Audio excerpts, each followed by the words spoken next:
Everyone, welcome back to SA entertainments. Dhanush 50వ చిత్రాన్ని తానే నిర్మించి సన్ పిక్చర్ ప్రొడక్షన్స్ లో తీసినటువంటి రాయన్ మూవీ ఎలా ఉందో ఇప్పుడు తెలుసుకుందాం.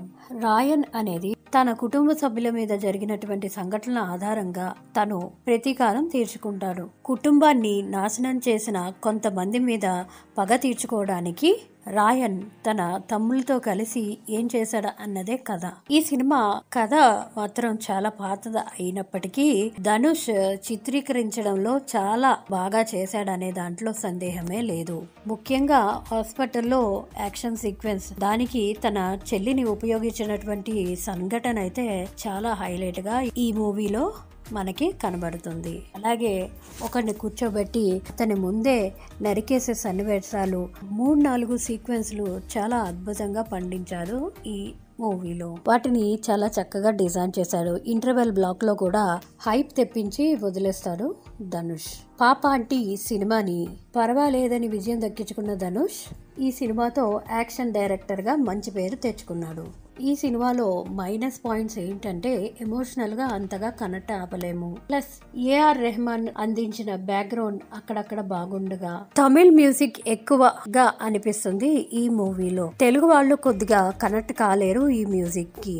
ఎస్జే సూర్య విలన్ గా పాత్రను చాలా బాగా పోషించారు. ఈ సినిమాకి అదే ప్లస్ అనే చెప్పుకోవాలి. చాలా బాగా ఆకట్టుకుంటుంది. జనరల్ గా ఎస్జే సూర్యకి చాలా కామన్ గా ఇచ్చే విలన్ పాత్రలు ఈ మూవీలో ఎక్కడ మనకి కనిపించదు. ఎందుకంటే ఇక్కడ ధనుష్ కొత్తగా చూపించాలని ట్రై చేశాడు. అలాగే అది చాలా సక్సెస్ అనే చెప్పుకోవాలి ఈ సినిమాకి. ప్రకాష్ రాజ్ కూడా నారదుడు టైప్ లో గొడవలు పెట్టే పాత్రనే పోషించాడు. ఇంచుమించు రామాయణం సినిమా లాగా అనిపించినా కూడా ఈ రావణాసుడు చాలా బాగా ఆకట్టుకున్నాడనే చెప్పుకోవాలి. యాజ్ ఏ డైరెక్టర్ గా కొంతవరకు ఆకట్టుకున్న కొంత మూవీ అంతా కూడా చాలా స్లోగా వెళ్తుందనే చెప్పగలము. అపర్ణ అలాగే సందీప్ కృష్ణ యొక్క ప్రేమ వ్యవహారం, ఈ లవ్ ట్రాక్ అనేది ఈ సినిమాకి అంతగా అవసరం లేదని అనిపిస్తుంది. ఈ మూవీలో సందీప్ కృష్ణ కి చాలా మంచి పాత్ర దొరికిందనే దాంట్లో సందేహమే లేదు. ఫ్యామిలీ మ్యాన్ తర్వాత ఈ సినిమాకి ఆయన యొక్క ఎలివేషన్ చాలా బాగా హైలైట్ అయిందనే చెప్పుకోవాలి. చెప్పాలంటే ఇది ఒక మంచి పాత్ర సందీప్ కృష్ణ కి. ఇక కాళిదాస్ జయరామ్ కూడా పర్వాలేదు అనే పాత్రని పోషించారు. తను కూడా యాక్షన్ సినిమాలో ముందు చేసిన సినిమాస్ కన్నా ఈ సినిమాలో చాలా బాగా నటించాడనే చెప్పుకోవాలి. సెల్వరాగన్ కూడా ఓకే అనిపిస్తాడు. తుషారా యాక్షన్ సీక్వెన్స్ చాలా బాగుంటుంది. ఈ సీన్ లో వీలలైతే చాలా చక్కగా వేయబడతాయి కూడా.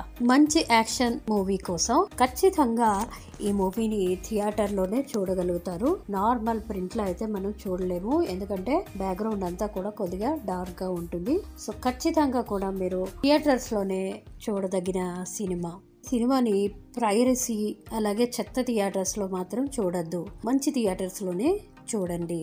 రెహమాన్ సంగీతంలో వచ్చిన పాటలు అంత గొప్పగా లేవు. కెమెరా వర్క్ చాలా బాగుంది. రెహమాన్ తన ఉనికిని కోల్పోయాడని చెప్పచ్చు. తమిళ యాసతో ఎక్కువగా ఈ సాంగ్స్ అన్ని ఉండడం వల్ల తెలుగు ప్రేక్షకుల్ని అంతగా మెప్పించలేవనే చెప్పుకోవాలి. ఈ మూవీకి నేను ఇచ్చే రేటింగ్ 3.5/5. మీకు కానీ వీడియో నచ్చినట్లయితే మర్చిపోకుండా లైక్ చేయండి. Subscribe to my channel. Thank you for watching.